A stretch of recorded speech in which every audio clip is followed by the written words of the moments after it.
Here we go. We're live. We're doing it.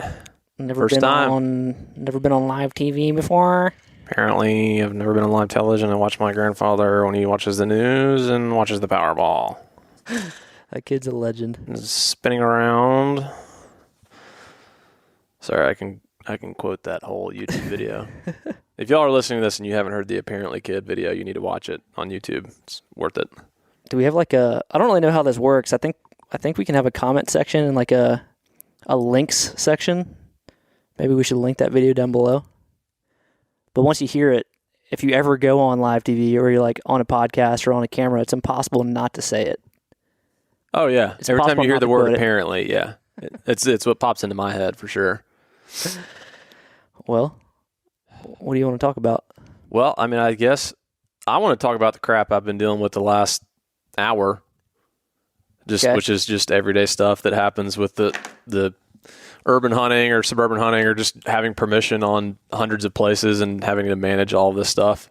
But let's get to that. Yeah, that's what I'm saying. I want to get to that. First of all, preface this though. This is our first attempt at a podcast. Correct. And I have zero agenda for this conversation. And I kind of feel like we're jumping on the bandwagon here with the whole podcast thing because it seems like everyone's doing it now. But I want to kind of make it clear. Well, honestly, I have no idea where we're going to go with this, but the thought came into my mind, into my brain waves, because we have so many pieces of the stories and hunts that we go on that are impossible to tell in the videos. And I just wanted a way to, I guess, like tell more of the story, give more of the background, and kind of give an inside look at like what happens behind the scenes. Yeah, because like you're only getting a glimpse of the video people are watching. It is literally just a fraction of the whole picture. Mm-hmm. And it's because you can't have like a 5-hour video that is boring when you're just repeatedly knocking on doors or whatever it is. But yeah, our production style, we're trying to tell these stories in like a cinematic way, and we don't want these long dialogue segments that go into the little details of each story.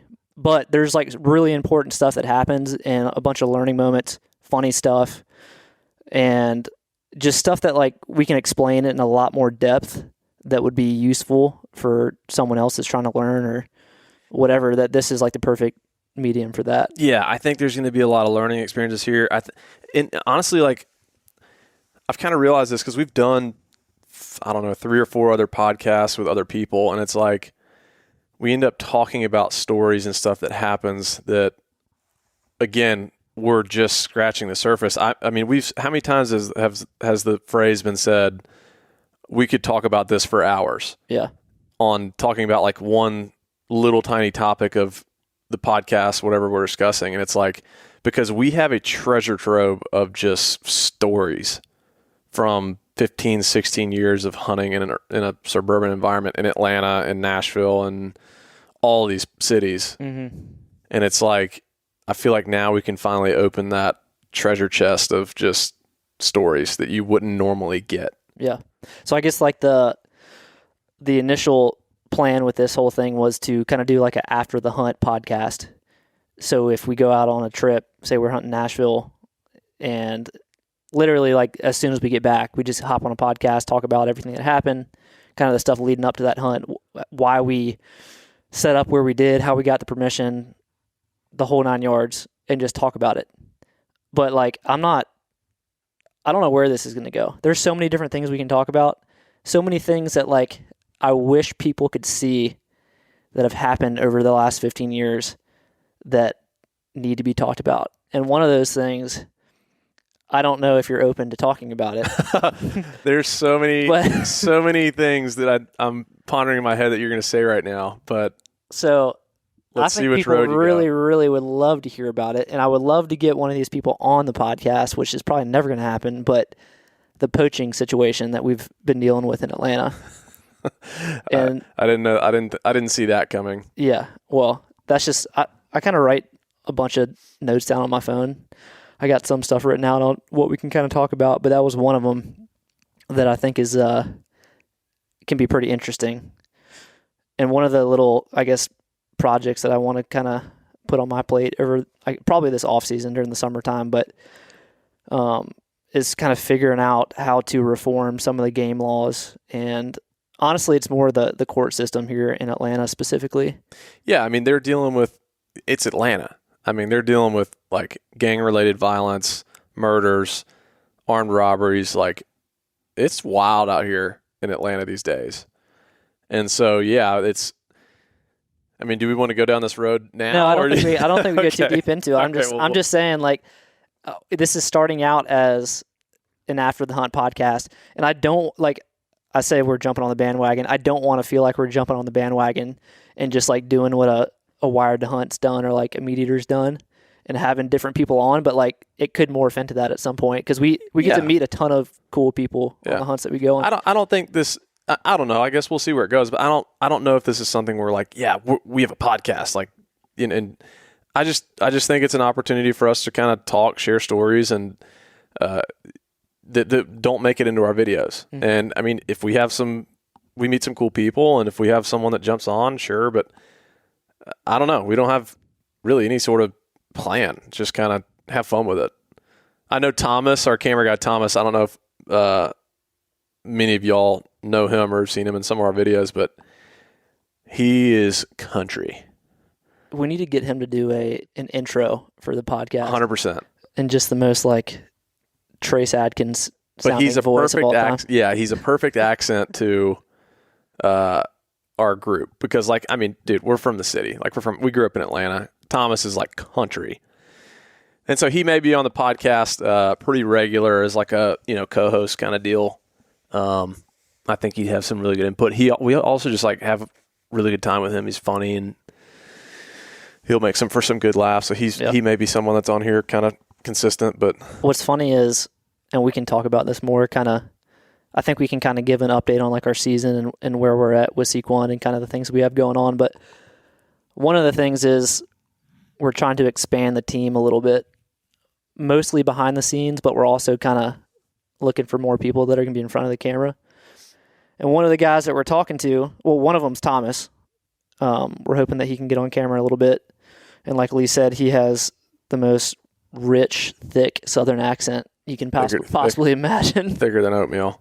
But the other guy that I talked to yesterday, and I'm not going to mention his name because I have no idea if he's going to join us or not, but he's got a Northeastern accent. And it would be a hilarious combination of like two city accents, a deep South accent, and some just like cover the Northeastern Yankee accent. Yeah. We can have when I went hunting in North Dakota, they're like on the border of Canada. So like they straight up talk like Canadians. Jace is my buddy up there, and I actually may go back and hunt with him. He's got some deer showing up, and I still have an active license up there. But I rip on him all the time about his Canadian accent. I'm so obnoxious with it every time I talk to him that he's just like, Lee, so you gonna stop, eh? So we you guys may have seen this, but we posted on Instagram recently we're looking for cameramen, and one of the guys that sent in an application, who is by far the most like legit guy that has sent in an application so far, is from Canada. And he's got a YouTube channel, and I watched a couple of his videos just going to see what he's like, but he's got like a thick Canadian accent. So that would be like another... that'd be hilarious. Another just like melting pot of accents. You're telling me there's a guy from Canada that's willing to move to Atlanta to work with us. That's what he said. I haven't talked to him on the phone. We've just texted back and forth, but biggest mistake of your life. I don't know what's going through his head, but I think he'd be a good addition. Dude, he might be able to help with that giant deer I sent you a picture of from Alberta. Maybe he could be an outfitter. Maybe. There's got to be a way to do that. I would love to. I think it'd be really cool to knock on doors in another country, Canada. And there's a picture going around on social media right now of a freaking giant deer. And it didn't even crossed my mind because I wasn't familiar with their laws. But even if I went up there, knocked on a door, got permission, I wouldn't legally, as a U.S. citizen, be able to hunt there without a guide or an outfitter, right? Yeah, that's my understanding. I don't know if that's on Well, it's definitely on private property. I don't know exactly how it works. We got to dig into that more because I want to figure that out. I know Canada's strict. I mean, I'd love to kill some Canadian bucks. You can't even eh? like own a gun there, I don't think. Well, I ain't Or never. maybe a handgun or something. I don't know. But anyways. So yeah, we have no agenda. Have you, before we start, well, I guess we've already started, but have I shown you the processing setup in my garage? No. Dang. That's pretty slick. Yeah.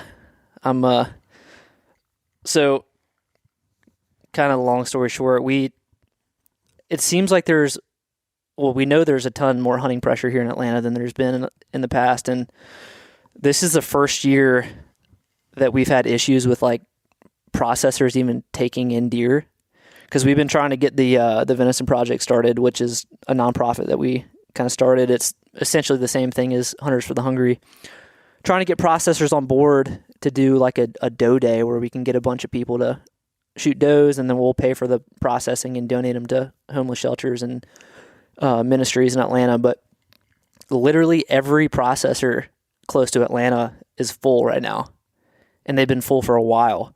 And so I've been wanting to do that, like learn how to do this for a long time, just processing our own deer. And so I reached out to the company Made with Meat, which is kind of I think it's a newer company. I kind of started seeing them in the last like couple years, but they essentially took like industrial processing equipment, meat grinders, sausage makers, meat mixers, things like that, and kind of built like a hunting brand around it. And so I just sent them a DM on Instagram. I was like, hey, here's the situation. Like our processors are full. Hey, send us some stuff and we'll talk about you on our first podcast. Yeah, no, literally. I was like, I had no idea if they would respond. I was like, hey, if you want to send us some stuff, we'll post on Instagram, put you in our videos a little bit, because we're kind of turning our garage into a processor. And literally like 2 days later, I had just a lot of money's worth of processing equipment sitting in my driveway. Like I got a dehydrator for venison jerky, got the grinder. Dude, I love venison jerky. And, yeah. And like, it's hard to find a processor that takes the time to make it. Mm-hmm. So I've always been wanting to make my own. That fart smells terrible.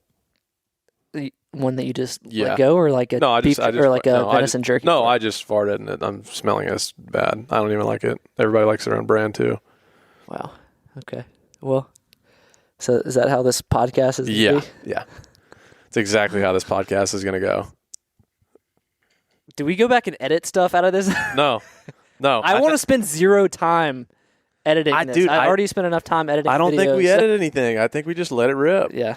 Well, I mean, obviously, like you just did. Yeah, I mean, yes, perfectly. And like, the only thing I would say that we would ever edit is if I accidentally said like a road name of a place I was hunting, or like something that clued someone into like where we were hunting, or just, I don't know, some like sort Alberta, Canada, or something. Well, Alberta's pretty vague. I didn't say the city, but or that's not even a city. That's probably. I mean, Calgary is what I meant. Dude, it's a giant city. I don't care, man. Gosh. Oh man. So, anyways, yeah. If there's like some secret information like that we don't want out there that we accidentally say, that'd be the only time I'd say that we edit anything. But yeah. No, otherwise I say we just let it rip, make it simple. But so anyways, got a rich processor set up in my garage now. I've been laying down the does because I cannot find a buck in Atlanta right now. So just kind of trying to fill my doe tags at this point. I got 2 deer's worth of quarters stacked up in my refrigerator in my garage right now that I need to process. And I'm trying to find like some pork fat and beef fat to mix in with it. So I've been calling around to like different KG Meat grocery Company. stores. Yeah, I hadn't called them yet. I need to. I'm sure they got plenty of it. Yeah. You want to hear the crap I'm dealing with right now? Yeah. You do? Yeah, go into it. Okay. Well, so Drew came into my house and I was like, dude, I've been dealing with a bunch of crap. I was like, but we're doing a podcast, so I'm not going to talk about it until we get on the podcast and talk about it. So Drew and I have never paid. I'll go ahead and throw this out there. We have never paid a single dollar bill for any hunting permission that we have ever acquired. Of any of the door knocking, any of that stuff, never paid a single dollar. Ever. And I don't really know where I was going with that, but anyways, we've been doing this for... We might soon, though. If we get a lease property, I mean, I'm open to something like that. But like as far as knocking on doors and getting permission, like we've never had to pay a dollar to get permission anywhere. Yeah. And doing this for 15, 16 years, one of the biggest, I don't know if you call it burdens or just like part of the process, the work of it is managing. If you want to keep these properties, keep the permission, is managing the landowners and maintaining a relationship, a friendship, to keep permission there. And when you're getting permission on hundreds or have permission on hundreds of places, sooner or later you're going to run into issues with neighbors that are not happy, or, you know, someone finding out you're hunting somewhere and they try to get your permission revoked, or this, that, and the other. Like, it happens all the time. It's a constant battle. Happens all the time. And I'm hunting behind, I have permission to hunt in Tennessee on an apartment complex right now. And, you know, got the right meetings, spent a lot of time, spoke to the right people, got permission to be there. They were excited for me to be there. They were having issues with people that were trespassing back there. I found a bunch of deer stands, a bunch of cameras. The first time I even hunted in there, some dude slipped in from a highway and slipped in on us. We filmed the guy while we were hunting. Whatever happened with that? I ran after him and he just like gone, just poof, gone. I don't know where he went. I have no idea. But anyways, like since I've been in there, I've been able to kind of shut that down, like monitor. You know, a place like that can't have this massive liability of having whoever they want, like just people they don't know going back there with a bow or a gun or whatever. And so they were like super appreciative, like to have someone monitor the property, like keep an eye on it. I'm friends with the game wardens there, and you know, keeping the game wardens in the loop with what's going on. Well, so and my point is that like I'm doing a good job for this apartment complex. They're happy I'm there. I'm, you know, going through the process correctly.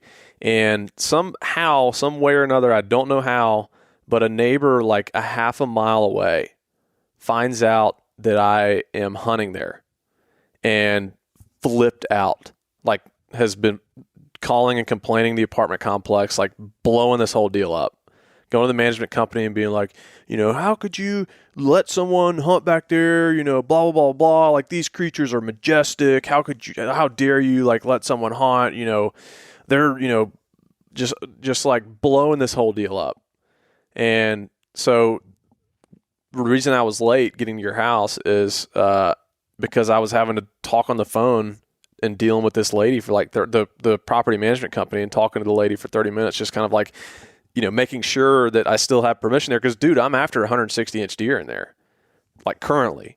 What is the apartment complex manager saying? Did you have to like win her back? Not really. I mean, like sorta. She was just kind of like, I guess, looking for clarity, or just assurance that like, you know, that, because she was like, oh, well, they said they've contacted someone in the TWRA system and complained about this thing, and like we're worried that it's this issue. And I basically had to tell her, be like, look, it's not an issue.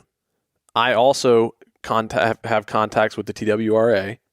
I know exactly who the person is they're talked to. I'll call him as soon as we hang up and get this thing squashed. But like, what you allow on your property has nothing to do. Yeah, you're not breaking with them. A law. You're not breaking. You're not breaking a law. They don't care what you do on your property. Who you allow on your property has nothing to do with anybody else. You guys can do whatever you want on your property. And I even took it as far when I was talking to the game warden. I said, like, this stuff just, it chaps my. Can I say? Yeah, it chaps my ass. It pisses me off that like someone goes that far out of the way to intervene and try and revoke, you know, get someone's hunting permission revoked. There are laws in place that, and I would have to do more research to figure this out, but there are laws in place. It's like hunter harassment. It's hunter harassment. You cannot interfere with the legally and lawfully taking of wildlife.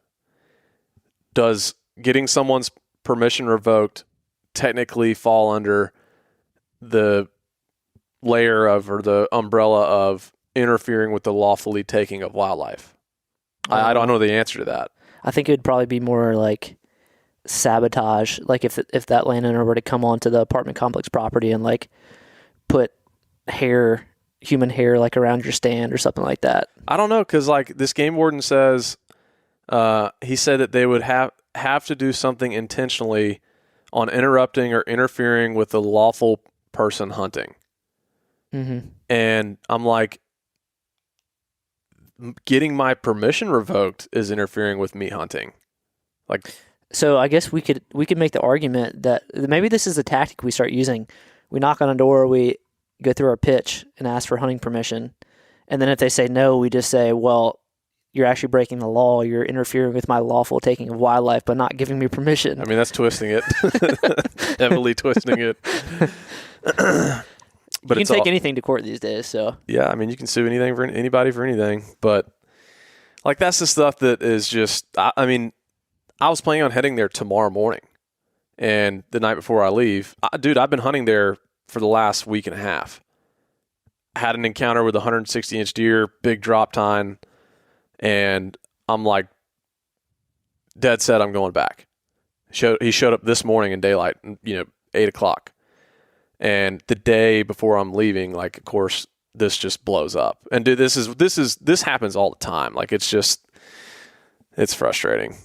And what happened to the 200 that you were hunting in Nashville? I lost permission at the right place. Same deal. So again, this is playing into the side of like stuff people don't see. I was driving to Nashville every week throughout probably end of May, mostly June, July, like for probably 3 months. I was driving to Nashville pretty much every week. Sometimes it was just to put a camera out, just, change batteries in camera, check a camera, this, that, or the other. But like I was driving the 4 hours there every week. Sometimes it was literally to change batteries and drive 4 hours back. And I spent my whole summer, once I got pictures of this deer, I spent my whole summer tracking him down, getting all these spots. I probably got 12 different spots, tracked down his bedroom to this one kind of main road. And it was 100% his core area, his bedroom. Like that deer would already be dead if I could still hunt there. You think so? 100%. He lived there. And I go in, I clear out all this area, put in my micro food plots, like all this stuff, handstands. Just, put all the work in to like prime this place to get it right for that velvet season. I sat there one time during the velvet hunt, and he showed up the next day. I was hunting Toby, the other deer. The big 200 showed up Sunday evening, the last day of the velvet season, and I wasn't in that tree. I decided to go hunt somewhere else just because he wasn't super consistent there right now. But 100% that deer would have died in that food plot with that mock scrape I put in there during the season, no doubt. I mean, dude, it's slam in his bedroom. And my homeowners were just out walking their dog one day and came across a property owner or a homeowner that lived kind of towards the end of the street. And was it that neighbor that you were trying to hide from when I was there with you? I try to hide from a lot of neighbors. But yeah, I mean, it was that guy? I think so, yeah. I don't know for sure, but yeah, I mean, it was one of those neighbors. Sue him. And I mean, dude, it falls under kind of the same thing. Like, is it interfering? But long story short, they're walking their dog and they run across this guy and just, sake of conversation, they bring up, oh yeah, we're letting this guy hunt behind our house, and biggest mistake of their lives. And or the your guy, life, I guess. yeah, dude, the guy flipped out. I mean, just lost it and got my permission revoked. And so, 3 months of work to finding this deer, finding his bedroom, and finally having like the right spot. Dude, my food plot in there was immaculate. It was awesome. Do you think that guy is a hunter? No. I just think that he likes deer, anti-hunter. And so, yeah, lost permission there and ended up having to kind of, my plan B spot was right across from the guy that flipped out. So I can't really hunt that spot without him seeing it and doing the same deal there. So I kind of went to my plan C. Actually, no, I'm sorry. My plan B spot got developed that I was going to hunt the deer that was closest to his bedroom. So I had to go to my plan C spot, which is like another ridge over, and do the food plot over there and everything like that. And I don't know where that deer is right now, but so much time went into that one 200-inch deer in Tennessee, and so he's nothing to show for it. He's on a big chunk of property in like the outskirts of the suburbs. Yeah. And that big chunk does not allow hunting. So you're getting like little, half acre spots that are kind of backing up to that 300 acres or something. There's 1,000 acres that deer can roam. Mm-hmm. It's broken up into bigger chunks of woods, but I mean, it's 300 acre chunk of woods, 100 acre chunk of woods, another 200 acre chunk of woods. And I have like 1 acre chunk. Yeah. Half acre chunk, 2 acre chunk. And baiting is not allowed in Tennessee. Can't bait in Tennessee. Which doesn't necessarily work that well for a deer of that age anyways. They get on extreme edge. Yeah, I mean, I think it would help probably. Yeah, for sure it would help. I mean, I think baiting is obviously advantageous. Bucks come to it, certain bucks. But I think that they are so on edge, like alert level 10, that if your access, if everything is not perfect, it's not going to happen. Yeah, that's the thing. I mean, they'll bed within sight of it. Yeah. And if they can see you walk into your stand anywhere close to that bait, then you're done. Dude, so what's crazy is that 200-inch deer at my plan C spot, this is still, let's see. No, this was after the velvet season, so it was like there was another, I don't know, month or 3 weeks or something, maybe a month until the season opened back up. So I was like, all right, I've lost permission to these spots. I'm going to put out a bag of feed and just see if he's in this area. And when I put bait out, that deer started coming to that area mostly at night. And when he was in there in daylight, it was early in the mornings. And I went in there, weeks later and found exactly where the deer was bedding. And dude, you literally, because of that bait being there, that deer was positioning himself to where he knew 100% if that area was compromised at all. It's not like he's coming. Like you went and found his bed. Like I literally saw his bed. Yeah. How far was it from the bait? 20 yards, 30 yards. Really? Yes. And it was right at the edge of in this thicket. And it was in between it was like right up close to the house. Yeah. And he knew that like if he had his back to the house and eyes on everything else, like he knew when that site was compromised. Mm-hmm. There was no way to get in there. It's not like he's coming from 300 yards off, 500 yards off. Like he's right there. So he's bedding between the bait in the house, or really? Yeah. So you're walking past him, past his bed. That's what's crazy.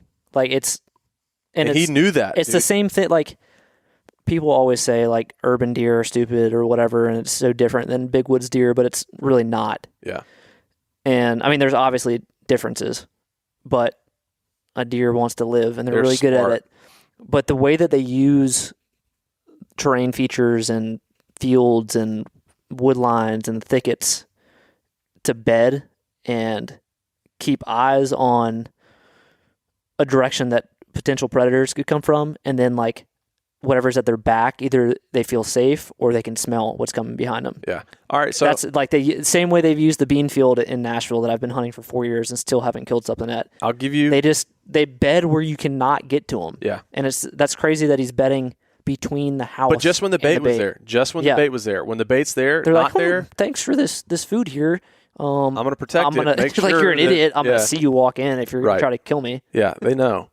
And to be clear, the bait, you cannot bait in Tennessee. That was just simply like an observation to see if that deer was in the area. Yeah, you're getting new spots and trying to figure out where you're at. Yeah. And bait has to be gone for 10 days, completely gone for 10 days before you can actually start to hunt again. But we have to be like very, very dialed on all these laws. But another perfect example is going back to Nashville, the buck that we killed in Velvet up there. Combs, that video we have out. That deer, and this is what, again, this is like kind of diving behind the scenes, what people don't understand, talking about how smart these deer are, even though they're in an urban environment. These deer were bedding at the top of this hill where they could see the entire side, yard, field, whatever you want to call it, from that abandoned house. Mm-hmm.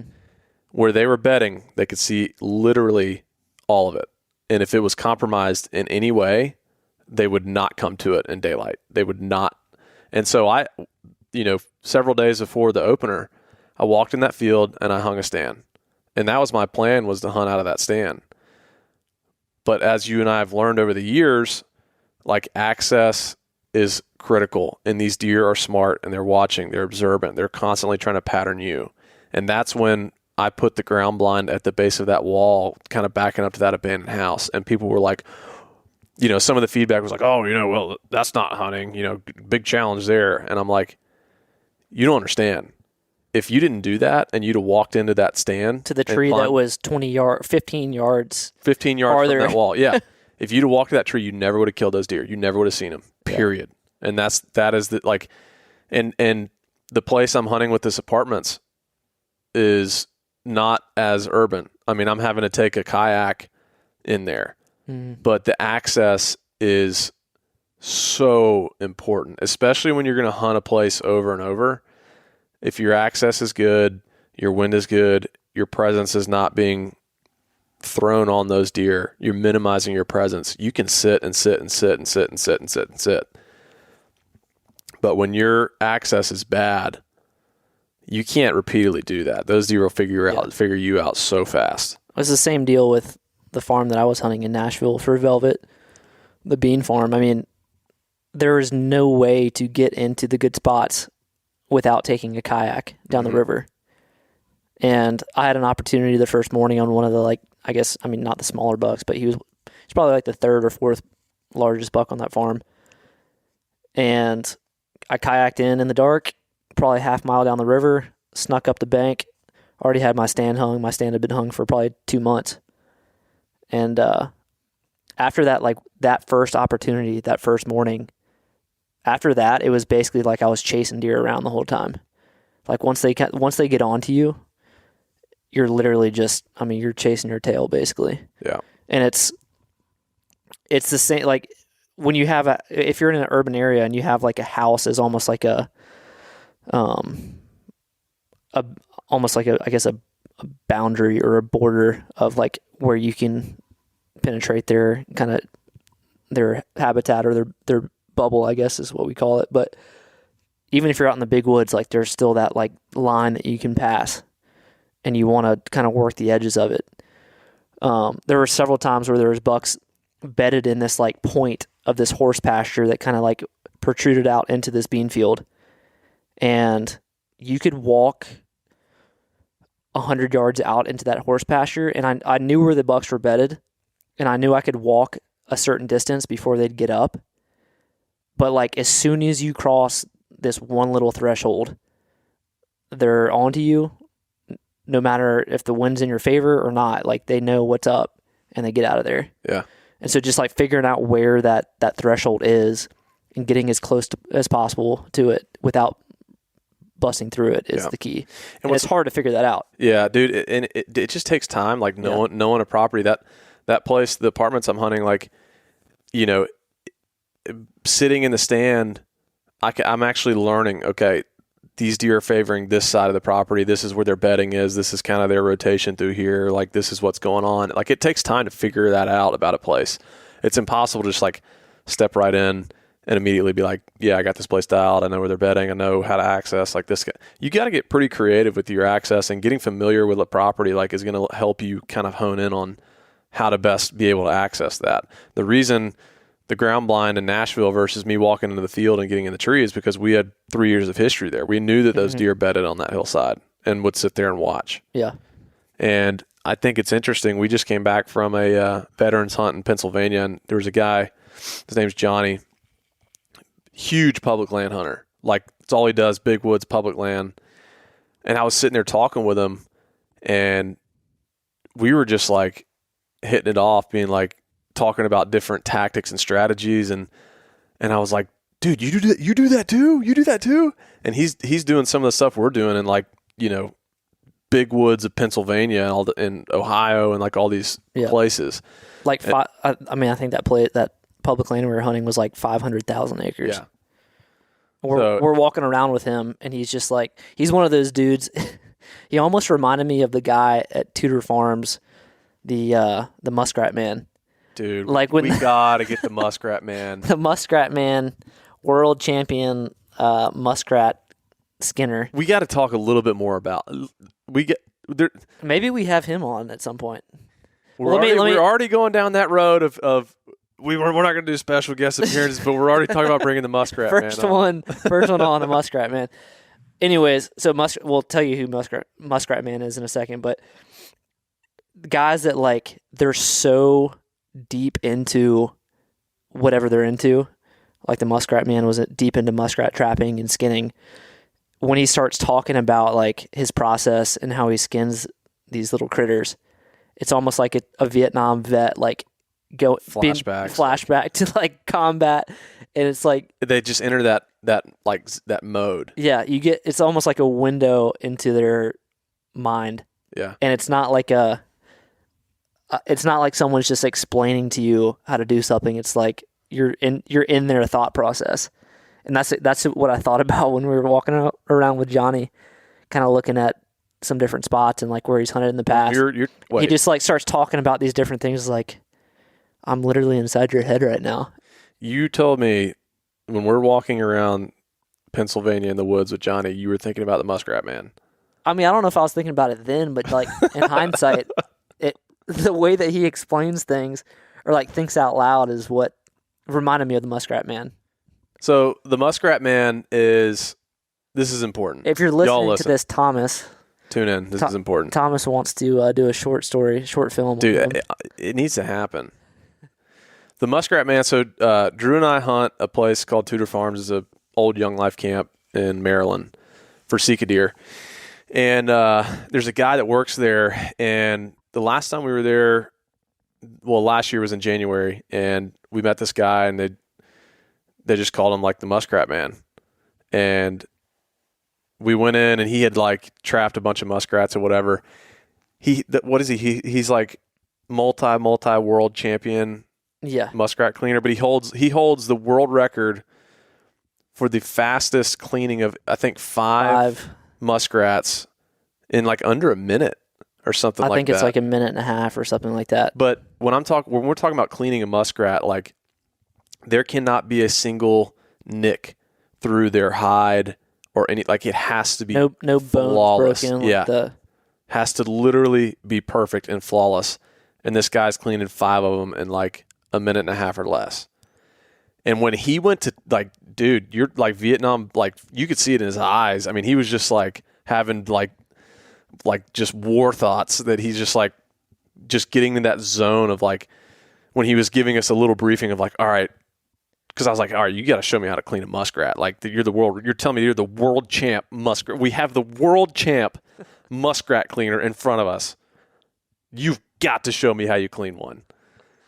I mean, how often do you get that chance? And not very often. No, it's once in a lifetime. So there's only one. He started to go through that process of like showing us, how to clean it. It was like once he entered that mode, he just became a whole different animal. What you do here is you take this muskrat and you flip it over and you grab his leg. You go like that. It's kind of scary. But God, we need to don't do it to me. We need to do a video with the Muskrat Man. Yeah, I mean, he deserves a whole film. Yeah, he does. Short story. Yeti, if you're listening to this. No, hell with that. We're doing it on. Yeah, sorry. Never mind, Yeti. Sloan, sorry, buddy. So anyways, yeah, I don't know. I mean, where to go from here? Well, I guess we could. How long do we want to try and make these? We're 39 minutes in. I think like. Is there like a time that we should shoot for? I don't think so. I mean, I listen to a lot of like Rogan and Meat Eater, and a lot of theirs are. I mean, Rogan's are freaking 3 hours long. I don't think we go that long. I don't got 3 hours in me right now. I think we do like an hour. But I think we give a little bit more recap on the season, where we're at with the season. Also, I want to ask you. All right, I'll just ask you this question right now. Just kind of put you on the spot. What's your vision for Seek One?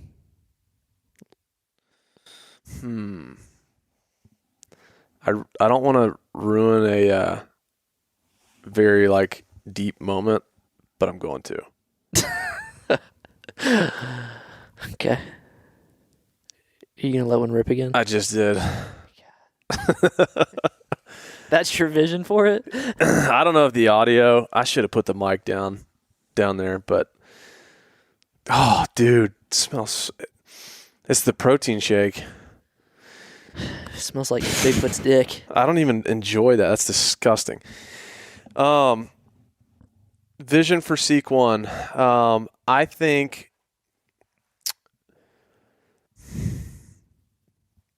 it's kind of like we're kind of in that place where there's a lot of different roads. And I feel like we are kind of honing in on which road to go. I think for me, like the legacy, I don't know, are you wanting like future plans or just kind of like when people think about us in the end? Like, whatever comes to your mind. I think when I think about leave it open-ended. When people think about us in the end, I want them to think that we opened up a new door into allowing people to enter into the hunting world that may not have had that door, that opportunity to go through that door originally. Mm-hmm. I think that when we first started doing this, there was a lot of people that were like not sure about us, not sure about like what we were doing. It was new. I mean, it was just let's be honest. When we first started doing it, it was controversial. People were like, "Oh, that's not hunting. That blah blah blah. This, that, and the other." There were so many stigmas about it. But then people started doing it, and more people started doing it, and more people started like, just doing it and kind of like having fun with it. And I think that. Are there differences? This is a topic we could talk about for a while, but are there differences in the urban? I think this is a full-on, maybe multi-part podcast where we do bring a guest on that has experience in like big woods. And I think we tackle that later, but there are differences. Do I really care what those differences are? Like, is that what's important to me? That, oh, this is harder or this is easier or that? No, I really don't. Like, it doesn't matter to me. We were given an opportunity to hunt, and we were basically dealing with the cards we were dealt. We're from Atlanta. I had nowhere else to hunt. My family doesn't hunt. And if it were not for the door-knocking game, the suburban game, finding an acre here, finding 5 acres, 10 acres, like I wouldn't, hunting is my life. Like, it literally is my life. It's my passion. Like, it's brought me like to my faith and like so many friendships and relationships. Like, it is who I am in so many ways. And that would not have happened if it were not for suburban hunting. And I'm getting there. To answer your question. I'm getting there.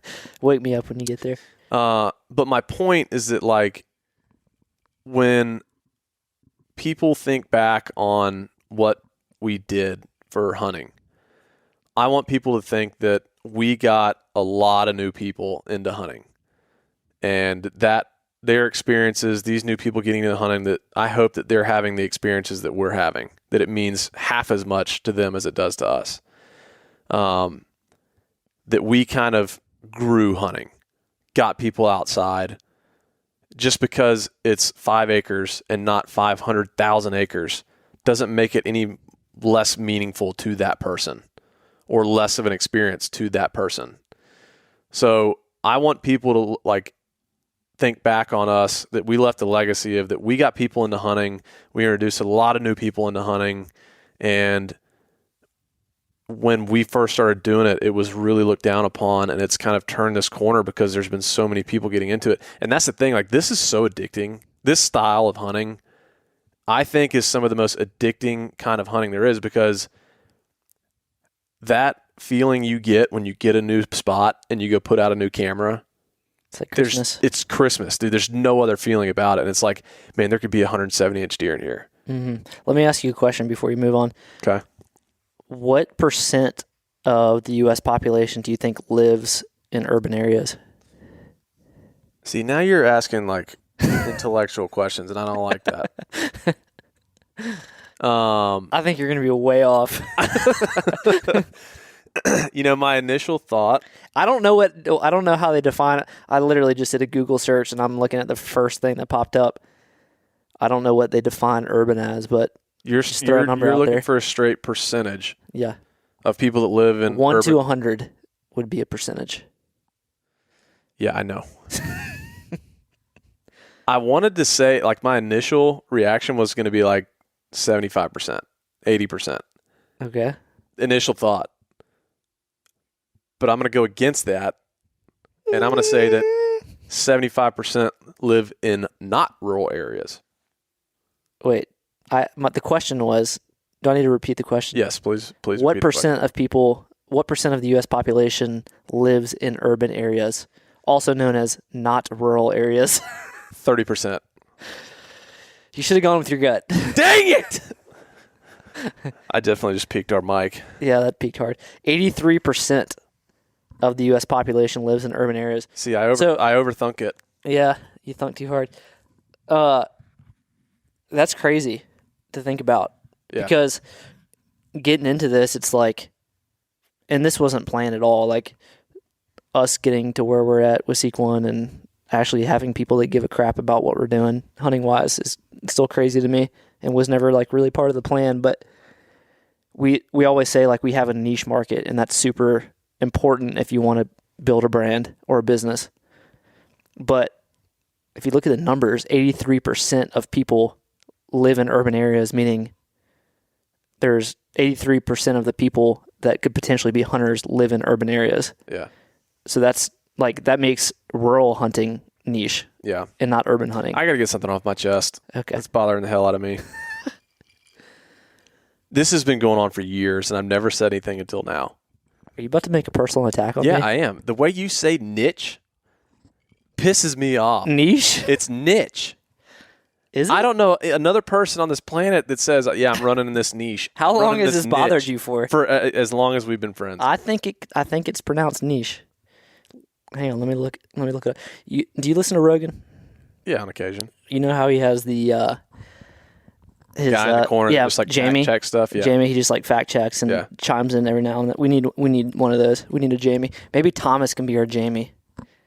And he can try to pronounce niche. Thomas is so hilarious. It's pronounced niche. Thomas is sounds. All right, here we go. Sounds like NEESH niche. Yeah. Okay. So you're taking it down to the technical side. Yeah, like factual is what I'm saying. Sure. Yeah. No, I'm not disagreeing with you, but what I'm saying is, hang on. Niche.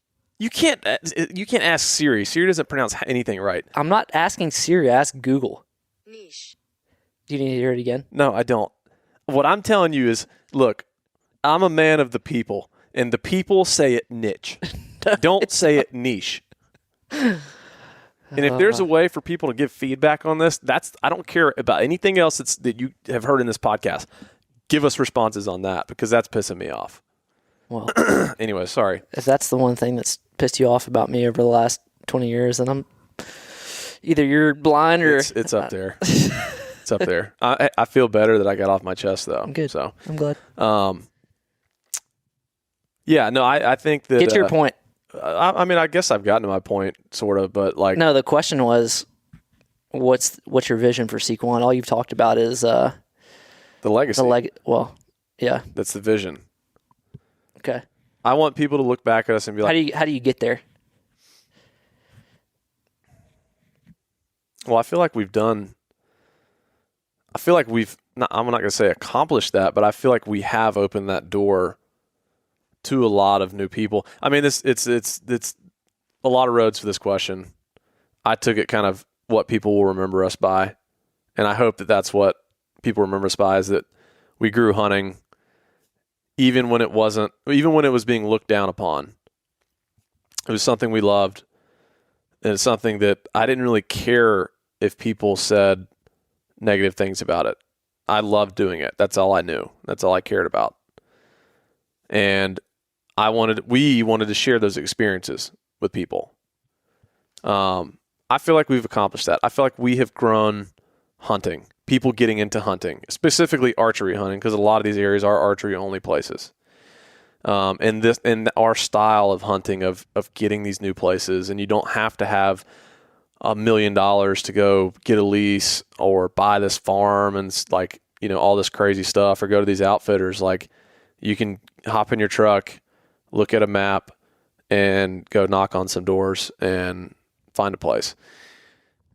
I kind of feel like I feel like you're wanting me to talk more about you wanted me to go somewhere else. No, I took it the legacy way, but no, I was just leaving it open ended. I mean, I can fill in how, I guess, my answer, or how we continue on that path. I mean, I think that I want to continue to expand. Like, I feel like in a way that we've conquered Atlanta, and we'll never stop hunting Atlanta. Like, that's our niche, and we will continue to run. What is that? I don't know. That wasn't even a word. NITCH. NITCH? NITCH. And we'll never stop. That's our bread and butter. The urban stuff, the Atlanta stuff, the Nashville stuff, the Birmingham stuff. Like, that's the bread and butter. I mean, that's like kind of the foundation of why people liked watching us. We were different. And I think that expanding that, and that's kind of why I bring up like Canada. I think people would love to see us go to Canada or Kansas or for some French fries and gravy, eh? Yeah, I mean, just branch out. Like the Ohio video, I saw a ton of people that were like, "Man, you know, I was excited to see you up in our territory," and it's like, you know what that reminds me of? Tommy Boy. No, surprisingly, most things do.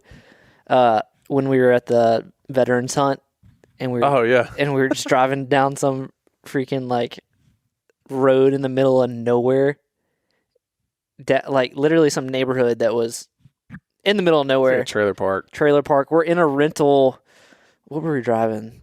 It was it wasn't a Kia Soul. It was Kia Soul. Ford Focus. Like, yeah, like something. I mean, something that something very fruity. Yeah, something you wouldn't expect 100. We also got to make sure we don't get canceled because of this podcast. I really don't care. I'm going to say some stuff that might get us canceled. You can say whatever you want on the podcast. Okay. Is what I've learned. So we're driving down this road, and we're about to go to this public land to go on the Veterans Hunt, but we have to pick up a package at someone's house, and we're looking for the house, and we're driving down this road, and we drive past this guy that's like out in his yard, go down to a different house. It's not the house that we're looking for. We turn around, and this guy like runs out in the middle of the road and is like throwing his hands up, telling us to stop. And we're like, oh gosh, like what's going on here? And he like tells us to roll down the window. He's like, it is you guys. Like, what are you doing here? He's like stopped he was like in front of the hood. He's like, stop. Like, I was like, oh my God, we're about to get robbed. What do you like, Sequin boys? Like, what? I thought that was you. I saw you guys pulling in. It's like, no way. How do you recognize us through the Kia Soul or Ford Focus window in the middle of nowhere in a state that we've never been to in our lives? It's just, it's crazy. It's crazy, like, that we have that reach. Like, people treat you different, right? Like, when you get some recognition for what you're doing, like, people treat you different. I mean, they just do. Like, they treat you. It's just human nature, I think, that, like, you know, if I go up to a famous person, like, you know, Chipper Jones or whatever, I'm like, I'm wanting to be, you know, buddy kind of thing. Because they've been so successful in one certain thing. It's like they're not human. Yeah. But they are. And I don't like, and I'm not saying that we're at that level at all, but what I'm saying is, like, I don't feel any different at all. Like, I really don't. Like, just started filming videos and like love doing it. And I don't look at myself any different. I'm still confused why people care. Yeah, kind of. And it's just like when we were walking around the Braves game a month ago, there was people stopping us left and right. And it was just like we don't see that all the time. We're not always like out in crowds or whatever, but I don't know. Like, and it's just like, I just don't feel any different. I don't see myself any different. Like it's almost a feeling of greater responsibility. Yeah. Because you have all these eyes on you. But you don't even realize it is kind of, I guess what I'm saying. Like, it's responsibility, but also like opportunity. Yeah. Opportunity to make an impact on people. Yes. And I don't think like this kind of happened to us so fast. Like it was kind of hard to step into those shoes of like, hey, you have a large audience. People are paying attention to every word you got. They're watching you. They're looking up to you. And it's like, meanwhile, you're here farting on mics, and they smell bad. But it's just kind of like, we didn't really like realize what had happened. Like it just happened. And, you know, you're in the middle of nowhere, Pennsylvania on some back road and someone recognizes you through the window of a Ford Focus and wants to stop you so that they can talk about hunting with you. And show you the deer that they had just like European mounted. Right. And that how much they love the videos and that kind of stuff. And it's just like, I don't know. To me, it's still like, I don't think it's something I'll ever really get used to, I guess. That just, I'd look at us just like that we're just normal. Yeah. I think I think what I'm saying. We're normal people. Like we're normal dudes. If you approach any of us, we're going to sit there and talk to you like a normal person. Like we want to sit there and talk to you. I mean, I had people come up to me in the Braves game. I'm just having a conversation with them, like hanging out, just like we're friends. And they're like, man, you're just like a normal dude. I'm like, yeah. Would you think yeah. Would you think that we are? Like, you know, it's just, I don't know. I feel like people. Actors. I don't know. Yeah. But. Not that actors aren't normal dudes. So, Rogan talks about something called, I keep referencing Rogan. I don't know why. That's fine. He's the GOAT podcaster. So yeah, shout out Rogan. He talks about imposter syndrome, which is like, I guess it's almost like a phobia, but it's the feeling that you're like for successful people and on much greater levels than we're at. Like for him or, you know, professional athletes or actors or whatever, the feeling that like people are going to figure you out. Like you faked it so far to get to where you're at. And then you're afraid that like one day people are going to figure out that you're not legitimate. Right. And I don't have that everything is just going to like disappear. Like, oh crap. Like I'm not actually a good hunter or I'm not actually a good person. Yeah. Like, it's like these people shouldn't actually be following us or listening to what we said. I don't have that fear. I just don't. Not that I'm saying like that we're amazing hunters and this, that, like we're just good people and we don't portray ourselves any differently on a video than we are just being normal dudes. Yeah. I just don't think it still hasn't like really soaked in yet that we have people that follow us. Yeah. And I hope it never does, honestly. It's kind of funny. This is, and there's like, you know, 99%. Here's kind of a lesson for everybody out there. If you're putting yourself out there in any way, I don't care if you're, you know, designing your own makeup or, you know, whatever. There's a terrible analogy. Yeah. But like literally, my point is just like whatever you're doing, if you're putting yourself out there in any way, you're going to have people that bring you down.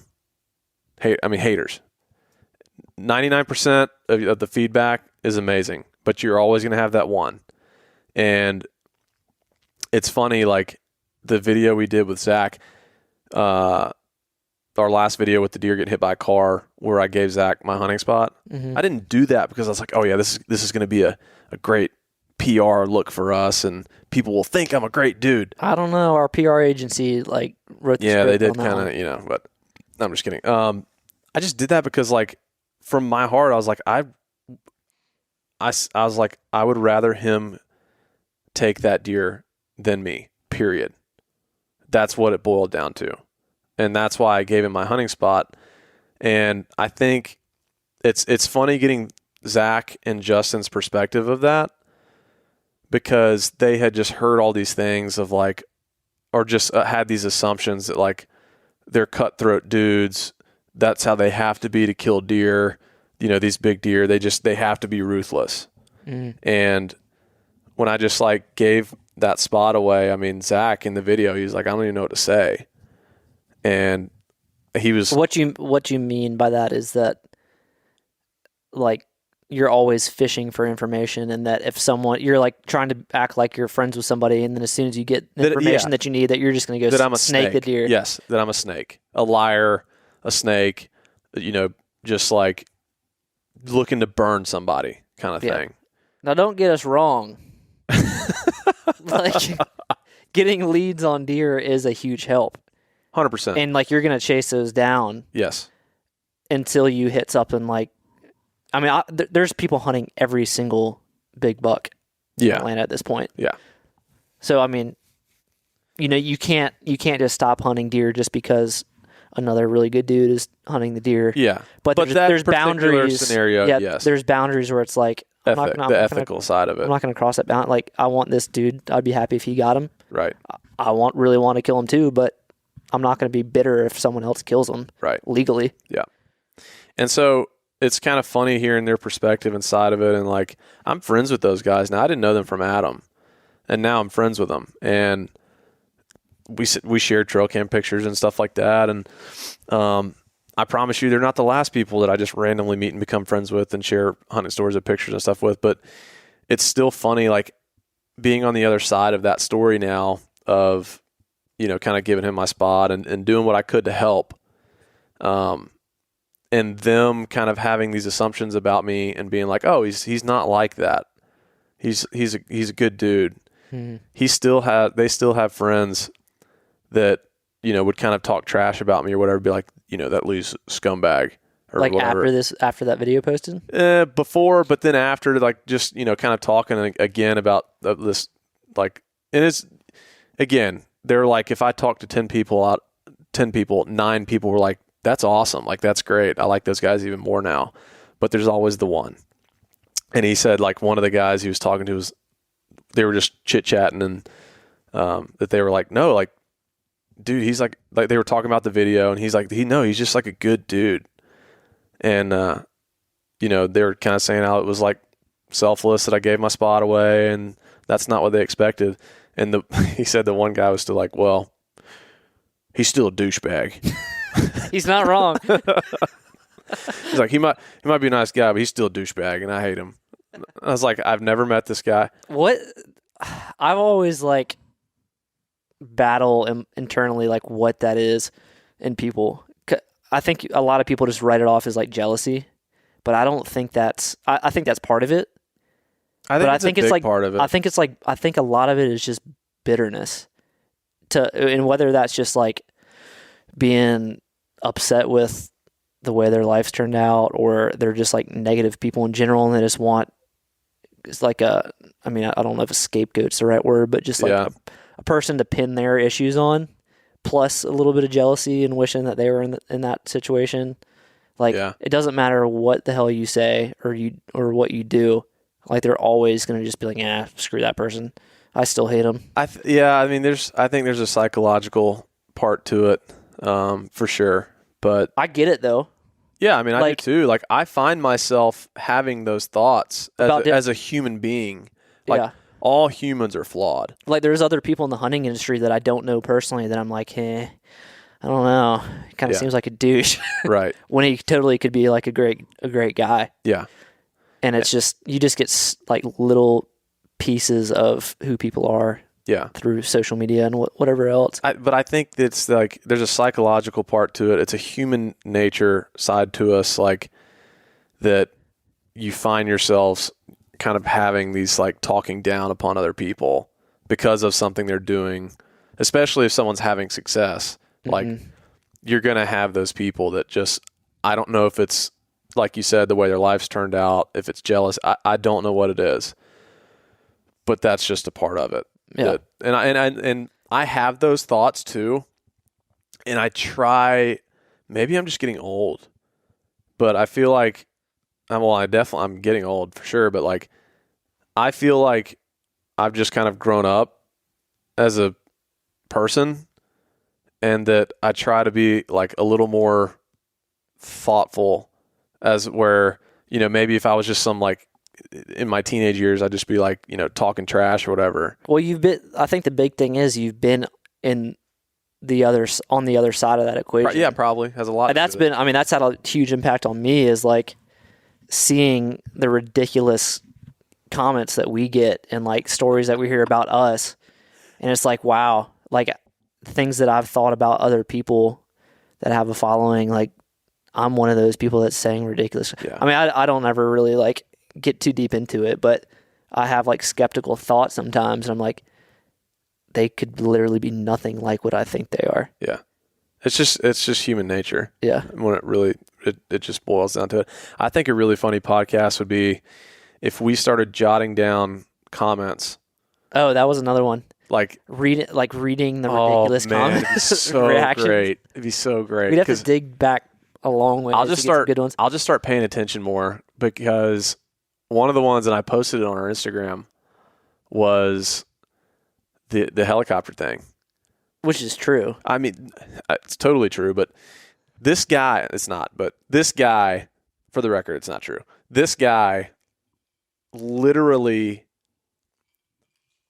I don't think it was one of those like comments that's just like, I'm just trying to be funny. Just, you know, like I genuinely think that guy believed that we go to high fences in Texas and choose bucks and fly them back to Atlanta in helicopters to hunt them, drop them off to hunt. I genuinely, great idea. but in my mind, I'm like, how in the world does somebody's mind genuinely believe that? And how would you get away with that? That's where my mind went. I was like, is it even possible? Like logistically, there is no way you could get away. Like, where in Atlanta are you going to land a helicopter and just let a deer go without people like you teach know a deer how to fast rope out of a helicopter. Can't be that difficult.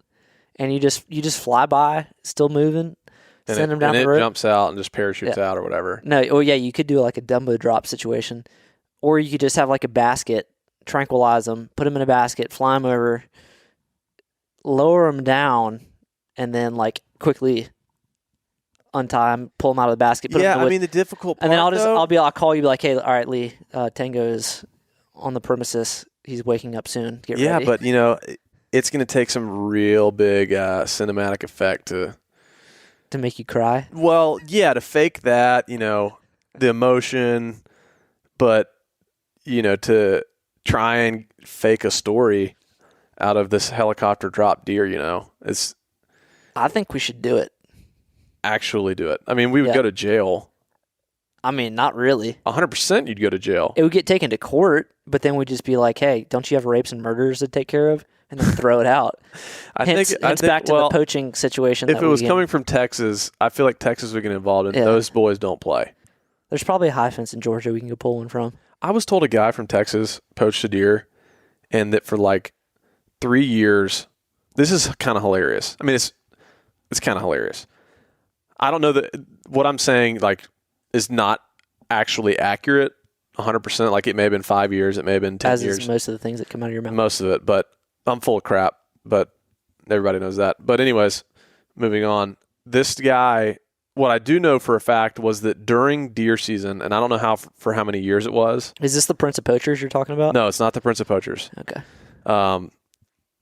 This guy, when deer season came in, like when it was opening weekend, all the way to closing weekend, he had to turn himself into jail Friday afternoon and sit in jail until Sunday afternoon, and then he could go home. Every weekend for like 5 years when deer season was open. This was someone you knew, right? I didn't know. I didn't know him. Someone told me the story of it, but it was some crazy poaching incident in Texas that this guy got caught for, and that was his punishment. Was that the judge was like, okay, every weekend during deer season you have to come to jail. That's hilarious. And then you can leave. And it's like that's only during the months of deer season. when it's springtime, he's fine. He can do whatever That he would wants. suck so much.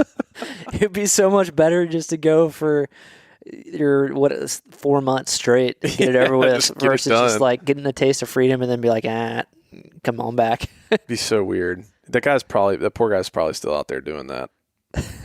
Hey, if you're listening, Sorry. we'd love to have you on our very established and renowned podcast. Yeah. What are we going to name this podcast? I don't know. Maybe, I don't know.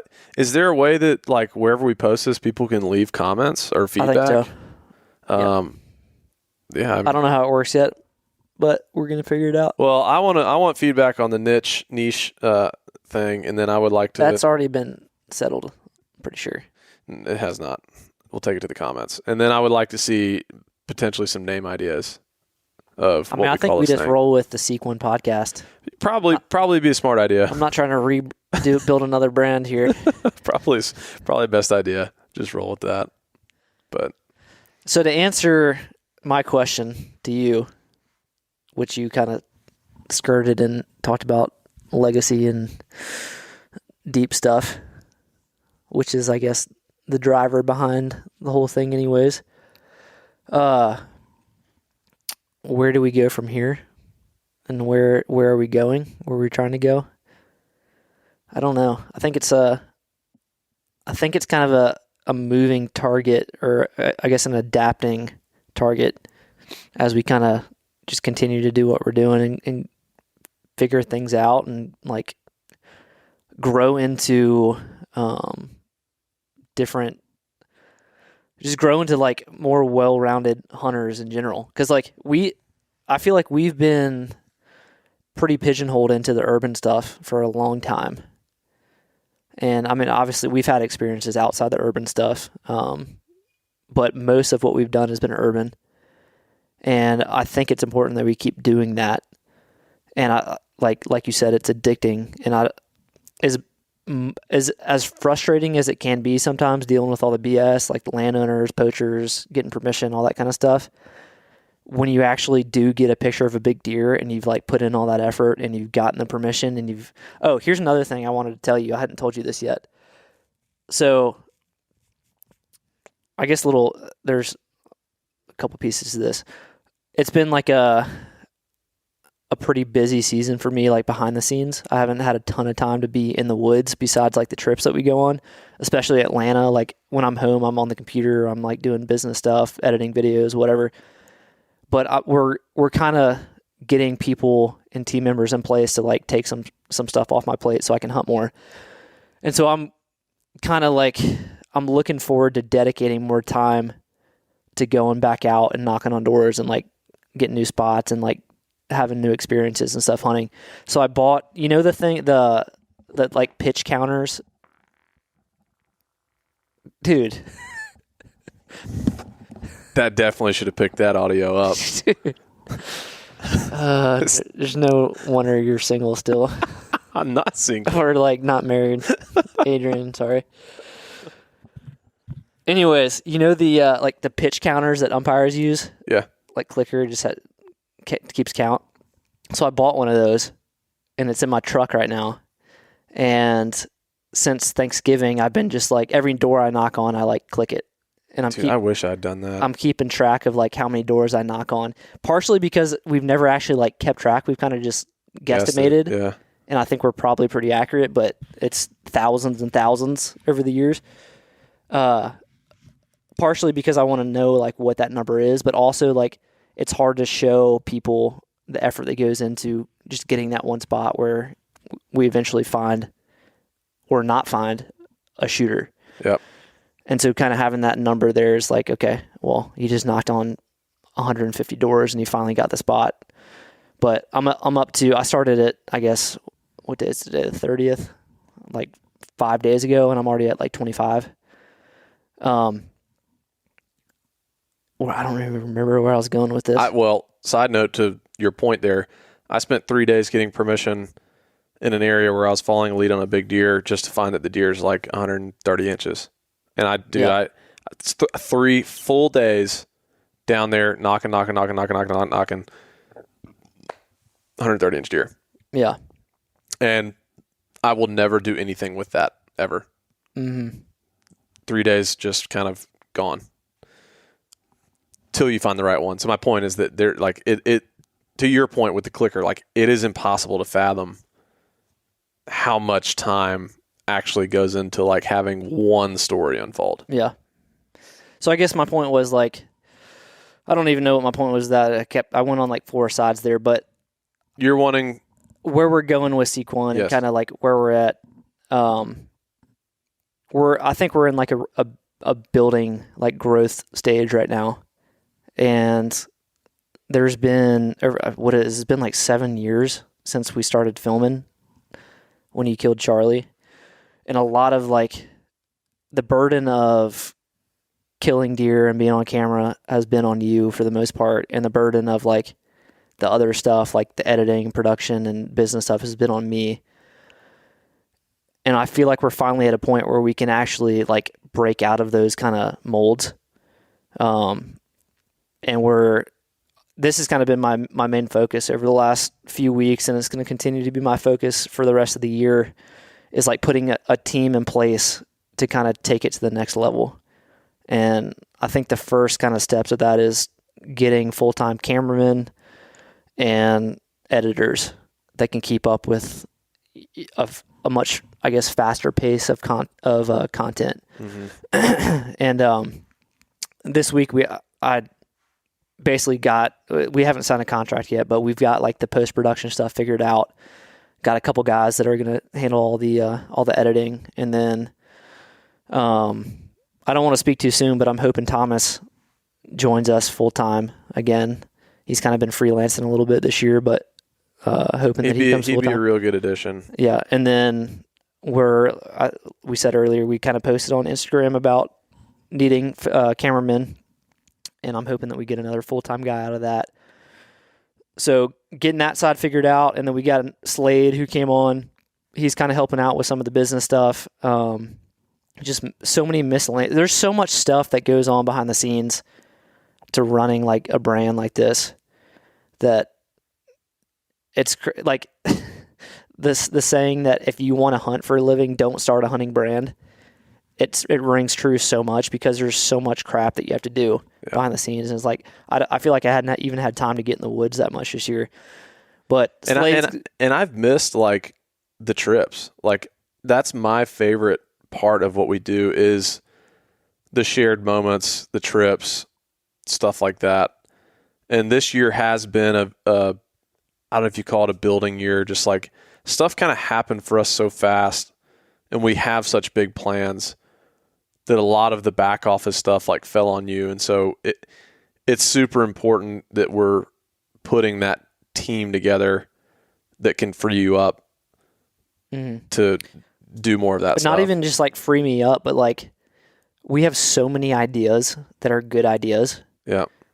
And having a team in place of people that are like smarter than us and more capable and more experienced than us that can like actually take those ideas and bring them to life, make them happen is really, it's a cool feeling. We're not there yet, but like there are some guys that I'm hoping that will come on board that will kind of help out with those ideas. It's cool to like finally be able to take these ideas and be like, all right, this is literally going to happen. Like all I have to say is, all right, here's my idea. Like you be in charge of this because you're good at that. You know these people. You do this. I'll do this. And it's like, this could legitimately happen. And I feel like it snowballs. And so there's like with that team coming in place, like there's a handful of different avenues that we've kind of been going down. One is the Venison Project. And I haven't even told you about the conversation that I had with Matt Keller yesterday or 2 days ago about the Venison Project, but he has a badass idea with the whole processor thing that we've been talking about for a couple years now. But there's just different like offshoots of Seek One that I want to start kind of working on. Venison Project's a big one. The Broadhead that we just kind of started getting into is a big one. And if you guys haven't, we've only really posted one video about that, but we found a manufacturer here in Atlanta that they manufacture suppressors. That's their main deal. They're like the biggest gun suppressor manufacturer in the world. And they also do like other precision metal parts, like BMW gears and other gun parts and stuff. But we're trying to make our own broadhead, and this place can do something badass. So that's a huge project.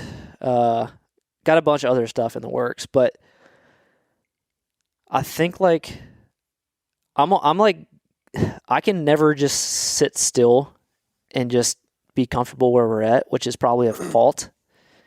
I'm always like looking forward and trying to figure out what the next thing is. And I think my vision with the whole thing is almost like kind of what Meat Eater's done and Renella's done with that whole thing, mixed with like what Guggen Squad has done. So Guggen Squad is fishing brand. They started out as just individual YouTubers, and basically got together, created the Guggen brand. Now they manufacture fishing products, and promote that through their channels. I'm just like, I love the design process and like coming up with new products and gear and whatever else. And like we have the audience and the medium to kind of promote that stuff through. And so I think that's kind of like the next step of this whole thing is like first the broadhead, and then we have 10 different other product ideas that are kind of sitting in the queue. We just need the manpower to make them happen. Yeah. That's kind of like the next step, and then bringing a couple other team members on to be in front of the camera and also help out on the back end. And then just like doubling down on the legacy and the mission, I think is the main goal, kind of building the team out to double down on that.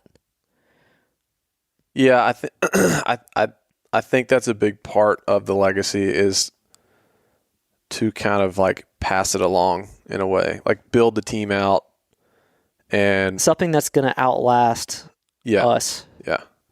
Cause I can't do this forever, dude. Like this is exhausting. Like having so many bucks in so many different states and feeling the pressure of like, you've got to kill deer. Mm-hmm. Like if you don't have episodes, this, that, and the other. And it's like, and you're trying to do it without going with outfitters and relying on other people. Yeah. You're doing it yourself. And that makes it so much harder. And, like I'm stressing out about killing a deer in Tennessee. And like, I have been busting my ass to kill a deer in Tennessee. And I've had encounters, and it's just like, it just hasn't happened yet. And, it's like I go up there, it's like 12 days straight or something. Like I've been sleeping on couches more than I've been sleeping in a bed. I mean, just in Tennessee for how many ever days, like just sleeping on a couch, just traveling to all these places. And like, I can't, at some point, like, and I'm totally obsessed with this stuff, and I freaking love every second of it, but it wears you out. But at some point, like when I, do have a wife and a family and kids, like I'm not going to be able to do that like I have been. And so, yeah, I think growing the team out, and we're kind of in that phase. Like we're trying to figure out who the right team is. We're getting there. We're taking steps in that direction. But as far as like on camera team, like people that you will see hunts of go out and kill a deer, I think we're still trying to figure that out. But I think that's important, is to grow that team. I want more people involved, and that it's not like an exclusive thing. I want this to be like anybody can feel like they're a part of it, with just kind of the style of what we're doing. But still keep it, I want to keep it small. Yeah, it's not like we're going to have 500 people on there, but I don't want to like compromise the video quality.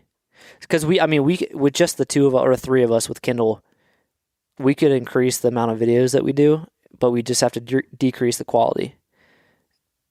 I want to do the opposite. I want to increase the quantity and increase the quality. And with the people that we have coming on, as far as like post-production and then like cameramen, we can do that. And then I think the next step is bringing on someone else that may or may not be outside of the urban game. Because part of what, like, and I don't know if you feel this way, but part of me feels like the urban hunting thing is like a gateway drug almost. It's not, because like I never want to leave the urban stuff because it's like what we cut our teeth on and it's so addicting and it's like what we love. But at the same time, like, who doesn't want to go out west and hunt elk, or like go spend a month in Alaska? Well, I don't know how many people do that, but spend a month in Alaska, hunt caribou and sheep and whatever else. Like, I want to start doing more adventurous stuff, and I would like to have another team member on that's like more well versed in that kind of stuff, while still kind of keeping like the core of the urban stuff. Yeah, I mean, I had a train of thought and it just went out the window. I'm trying to gather it again, but I think that You're in it. You're in the urban stuff for the long haul, I think. Dude, I'm too obsessed with it. Like, I literally am too obsessed with it, and that's why I never really got into turkey hunting. That's why I never really got into like elk or that Western style. I was just too obsessed with what was in front of me, and I didn't think about anything else. And I don't really see myself doing anything else. Like, I do see myself going on other hunts like that on occasion, but I don't see myself doing that much. Like, I just... Well, I'll let you stick to the urban stuff. I can't... I'll continue to dabble in it, but I'll also spend all of September out west. But I also feel like, and I could be wrong in this thinking, like, I don't want to revert to... I don't think that's a word. Or yeah, I guess Advert? Well, continue in your sentence. I don't know where you're going with People will understand. I don't want to revert to like what hunting shows typically become. Yeah, once just going with they've become a and hunting show. Yeah. And I don't want that to become like, oh, well, if you have a hunting show, you have to do this. You have to go to Kansas and have an outfitter, or you have to go do this, or you have to go do... Like, I think that's why people enjoy us, is that we're not that. Well, we haven't posted the video yet because it's kind of a couple things. I mean, it was a tough edit, and we kind of just ran out of time. It kind of became irrelevant, but I went on my first elk hunt this year, and I could have gone... I have experience filming hunts, and I've gone with some guys that really know what the heck they're doing, and so I had kind of a little bit of experience, I guess, but first time behind the bow, and I could have gone with like an outfitter or gone on private land somewhere where I would have had like maybe better odds, but I almost felt like, A, because it was my first hunt, but B, because like I don't want it to feel, I guess, unrelatable or unobtainable for people. I felt like I owed it to myself to go on public land. And I almost, like, part of me wanted to go over the counter, but I ended up actually buying a landowner tag for public land in New Mexico. But I want to learn from like my own mistakes and my own experience, and not just like rely on somebody else to show me what to do and how to do it and where to do it. And not that I'm not going to take advice and like learn from other people. Like, that's absolutely how you cut your learning curve down. But I want to like feel like I've earned it. And for my first elk hunt, I don't think it would have felt right if I went out there and just like... With like an outfitter or something. With an outfitter, and nothing against going with an outfitter. Like, if you're like, for most people that are they have 2 weeks of vacation a year, like, by all means go with an outfitter. So your odds of success are so much higher. But for me, just like we've done in Atlanta, like, we didn't have anyone telling us what to do or how to do this. Like, we learned from our own mistakes, and it makes every single kill like that much sweeter, and every single story that much more meaningful, because we've like figured it out on our own. Yeah. And I want to kind of go down that same path with all the hunts that I do. And I don't think that's like realistic for everything, but I want there to be like a taste of that for everything that we do. You're a Westie. Yeah. I think You're I a should be. I think I was supposed to be born in Bozeman with like See, Sims waders on, You and desire to be in the just vastness of the West, I do. and I'm right where I want to be. All right. Well, I like the urban stuff. Not saying I wouldn't do it. Like I would probably go elk hunting and be totally addicted to it. But I don't know. I just can't get away from like the style that we have. I mean, I just like I can't think about anything else. The only thing I can think about is I know that like you dream of like having that magical elk hunt happen, do it yourself. Like I feel like you'd probably rather kill what's like the equivalent to like a 200-inch whitetail in elk standard. probably 400. I feel like you'd rather kill a 350 bull, 360 bull than like a 190, 90-inch deer at this point. Well, I don't think the score has anything to do with it, honestly. I think I just really love being out in that environment. Right. Like, I guess what I'm saying is like I feel like you would choose that over right now, yeah. that well, accomplishment over. I mean, if you said that. I've killed 180s and 190s or a 190. If you said 200, I would stay home to kill a 200-inch deer over a 380 bull. I just don't. I mean, I don't know. I don't think I care about the score that much of an elk for my first elk. Like I want it to be a respectable bull and like a mature bull. 400 bull.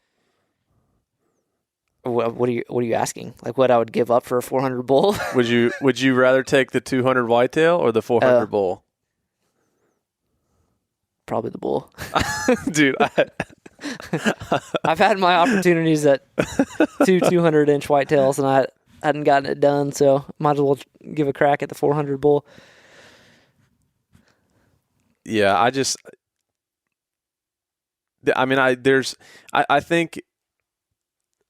that it's really like people have enjoyed it, seeing us do different things for sure. I think the one thing we just need to make very sure of is that we do not become just another hunting show. Mm-hmm. That it's like, oh, these guys almost just like gave into the system in a way. Mm-hmm. That it's like, oh, they're just part of what's standard for the industry now to go, have this hunting show and just do this stuff. Like I still want it to be us. And I'm sure I'll go on an elk hunt one day, and I'm sure I'll go on a mule deer hunt one day. I mean, you're probably going next year, but for being honest. I just can't. Like if I had a 200-inch whitetail at home, you could not pull me away. Yeah. I could not personally. I just couldn't do it. And it's so like we're saying, kind of trying to increase the amount of videos that we put out. It's so difficult to get permission to go kill big whitetails in urban areas. Like totally on your own. It's hard enough to do it in the city that you live in, which is getting extremely difficult with the hunting pressure around here. But like to go do that in a different city where you're having to drive 4 hours, 8 hours to get there to even knock on doors. Yeah. That it's just not, it's not sustainable to do 50 videos in a year. No, it's not. And especially because like I don't want to ever compromise. Oh, here comes a immature whitetail. Yeah. But he'll make a good episode. I'll just give him the beans. Like I don't want to do that. I always want to target an animal, have my goal to be that animal, and we'll stop at nothing less. I don't want to like sacrificing getting an episode. In other words, you want to seek one. Yes, correct. Keep the main thing. And that's like, dude, I've had that opportunity in Tennessee. I got a deer right now showing up that's 130 inches all day. And he'd make an episode, but like he's not the ones I've dedicated all this time to. And, that is not conducive to getting out tons and tons and tons of episodes. But when it does, like we want to make it worthwhile. People's like that they enjoy it. They come away watching that episode with a smile, It encouraged them. They enjoyed it, and we don't want to waste anybody's time. Just showing a hunt that like Just there to was get no something emotion in Yeah. and stuff like that. So I think as long as we keep the emotion in it, that's like, I mean, obviously one of the most important things, that it was earned, that it wasn't just like you showed up, you shot, you moved on. Mm-hmm. That is what the last direction I think that we need to go is just like show up, shoot, leave. Mm-hmm. Well, So- a big part of the Western stuff is the planning aspect of it. There's so much that goes into, especially when you're from the East and you might not have contacts out there. You're trying to figure out where to go, how to get the tag, what to apply for. Once you figure out where you're hunting, like what unit you're hunting and where to go in that unit, where to start, how to call, all these different things. And like that process is the story a lot of times. And then you get out there and shooting just like any mature bull or not even a mature bull, but like just a bull that you're happy with is enough for the story and enough to get the emotions out. Yeah, for sure. And that could hold true. Like we're about to go on a hunt to a lake in Tennessee. First time we've ever been there. Like we're not holding out for the 170-inch deer. It's like we're going for the experience and hunting on a lake and hunting public ground and doing the mobile stuff. And it's like, I just want to kill something. Yeah. So I think there's just different scenarios for different situations. Totally different scenario, totally different style. Again, to me, like one is not greater than the other.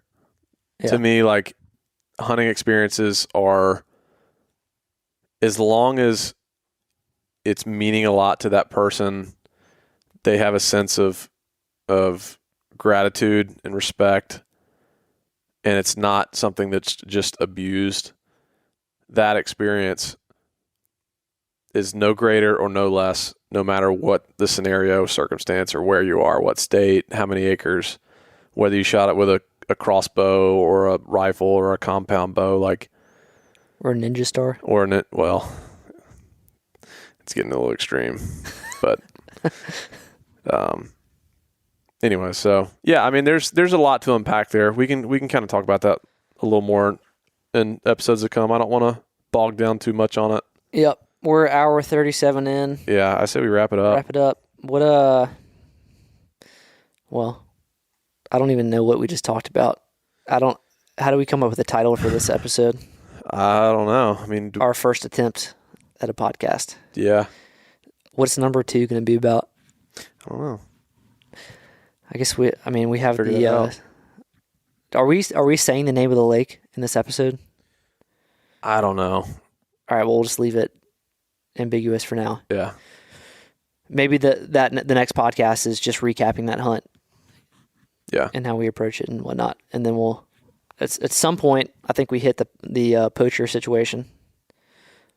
It'd be an interesting subject, especially because I know that particular person will probably listen to it. Oh, 100%. But Hey, if he does, if you're listening, please don't. There's so many things I could say right now, but Please don't. I would love to just have you in and talk. Honestly, it'd be the best. It'd be the best podcast we've ever done. It'd be awesome. I wouldn't say there's like hard feelings. It's more just like, wow. Dude, I would do it, and I would keep the alias completely confidential. Yeah. It'd be the coolest conversation in the world, just because the stories, stuff like that. I'm not condoning what he's done. I mean, it's just or like, what they have done, rather. just like the Prince of Poachers podcast. Like, shame on that guy. Well, I don't remember something Beatty. Yeah, I don't remember that guy's name. Shame on him for what he did, but like, he's got some crazy stories Yeah. as an outlaw hunter. Yeah. Anyways, I think we talk about that. I think it'd be good to talk about, like, for people that want to start a hunting channel, kind of dive into like how we started ours and what to look for. Other than that, I don't know. Just kind of figure it out as we go. We'll keep it open. I mean, stuff will spur up. Yep. So, anyways, I say we wrap it up, and that is officially our first podcast. Maybe we'll have Thomas on the next one. We'll see. Maybe. You got a like closing statement or something? When life gives you lemons, what was that saying? It was get permission. I don't like it. I think we need a different one. yeah. Well, that was the one with Taylor. We said when life gives you lemons, go get hunting permission. But that's just the way my brain works, and I think it's funny. But the what's it? It's something about. Hold on one second. I gotta look it up. Here we go. We're at an hour 40:19.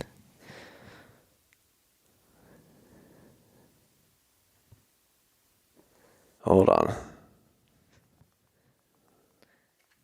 Just keeping people on the hook, huh? Should I plug some things while you're looking up this thing? No. I remember it now. Goats are like goats. I want to iterate. I want to say this clearly. Because who's the person that says it so clearly? Goats are like mushrooms. When I shoot a duck, I'm afraid of toasters. We'll catch you next time. Okay. Catch you next time. Catch you next time. Catch you next time. Catch you next time. Catch you next time. Catch you next time. Catch you next time. Catch you next time. Catch you next time.